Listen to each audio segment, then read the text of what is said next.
Few Singaporeans have not privately wondered where the sea is when they look out of the window in Upper Serangoon, or how the residents of Kaki Bukit have found themselves in 4 different GRCs over 4 different elections, or why Sengkang, my home constituency, had its westernmost neighborhood somewhat unceremoniously carved out from what had hitherto been a well-accepted division between the 4 vales of River, Compass, Anchor, and Fern. Others have already explained why the present system comes across as inherently opaque and potentially unfair. So my contribution to today's debate is more modest. First, I'll explain how looking at the shape of boundaries alone doesn't tell us all that much. Next, I will share that it is nevertheless possible to move away from the present status quo toward a more robust and, just as important, scientifically sound system. Finally, I'll offer suggestions on how the Electoral Boundaries Review Committee, or EBRC, may actually get there. Let me start by accepting that the practice of drawing electoral boundaries is complicated. Even a simple 4x4 grid, an unrealistically simple map if there ever was one, offers up 117 ways to subdivide these 16 squares, such that there are 4 districts with 4 contiguous squares in each. A 6x6 grid will present more than 451,000 options, and there are 700 trillion ones in a 9x9 grid. With such a dizzying array of possibilities, it is plausible that potentially nonsensical shapes could emerge. This raises the perverse possibility that even oddly shaped maps could somehow turn out to be fair. After all, the outcome depends on the allocation of voters across space. Nor can we rely solely on the magnitude of the win margins either. After all, disproportionate wins can result from very mild differences in geographic patterns, and just as crucially, first-past-the-post systems, such as ours, could potentially give rise to these outcomes. The most recent Labour Party win in the UK is a fine example of this. But that said, such arguments ultimately ring hollow, because there are indeed ways to diagnose and treat the problem of gerrymandering. Advances in mathematics, political science, and economics offer the possibility of drawing credible maps, electoral maps that will undoubtedly be better than the current opaque practices pursued by the EBRC. One approach is to apply techniques in geometry to obtain compact districts that align well with the sort of electoral geographies that make sense, not just mathematically, but also from intuitive notions of what should constitute a simply drawn, cohesive community. Such insights can be practically applied to actual data and, with the aid of computers, to new representative districts that can be derived in a completely reasonable time frame. A second metric is to minimize what some political scientists have taken to calling an efficiency gap. This approach simply asks that so-called wasted votes, the votes that would not be necessary for a winner to be declared in a given district, be kept as small as possible, taking into account voting shares across all districts. It boils down actually to a simple equation which tallies the difference between seat and vote margins.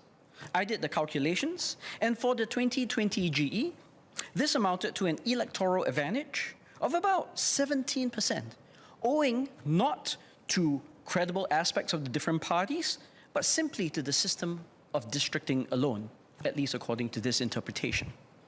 This significantly, notably, is below the gap one saw between the PAP's share of the popular vote of 61% versus its seat share of 89%, but it nevertheless offers some sense of how much the PAP might currently benefit from the way that electoral boundaries are currently drawn. Our third relies more on game theoretic ideas to ensure fair division. One particularly promising strategy is to allow parties to take turns in either proposing divisions or rejecting unfavorable ones. This practice is actually less foreign than it seems.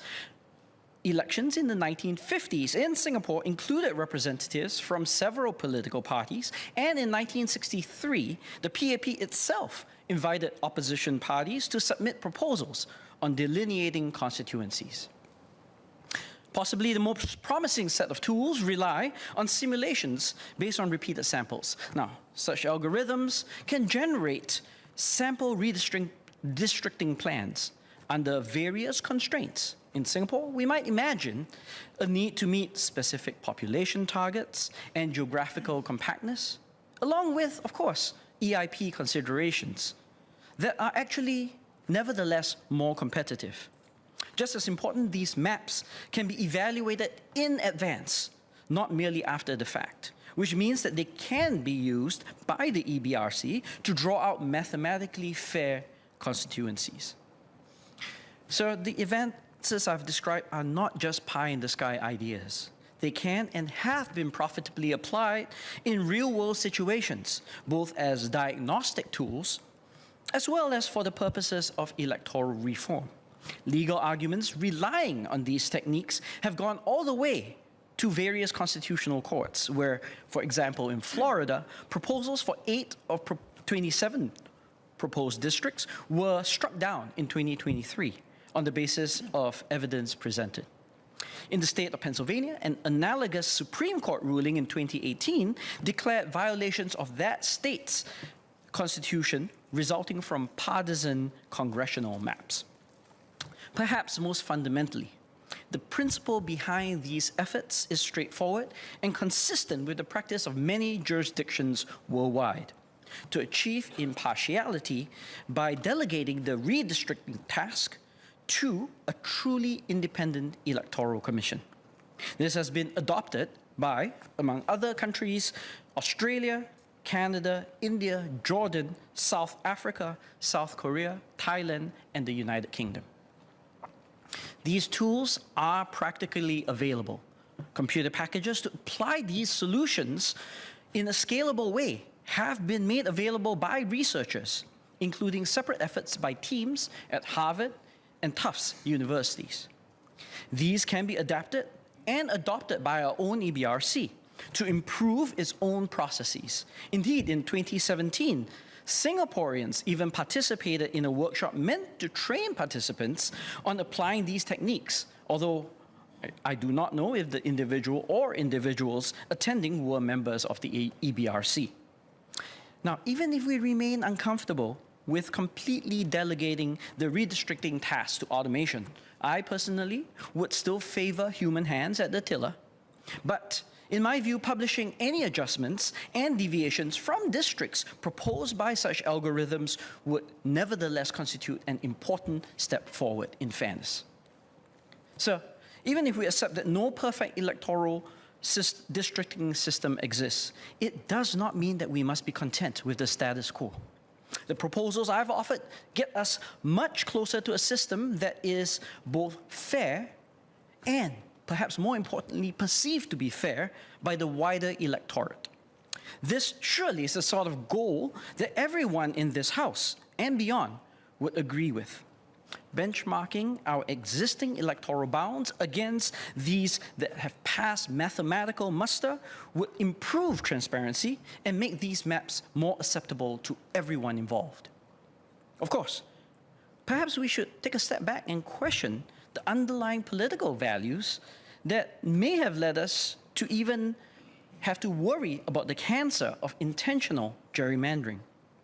If gerrymandering does truly become endemic, do we as a nation accept this?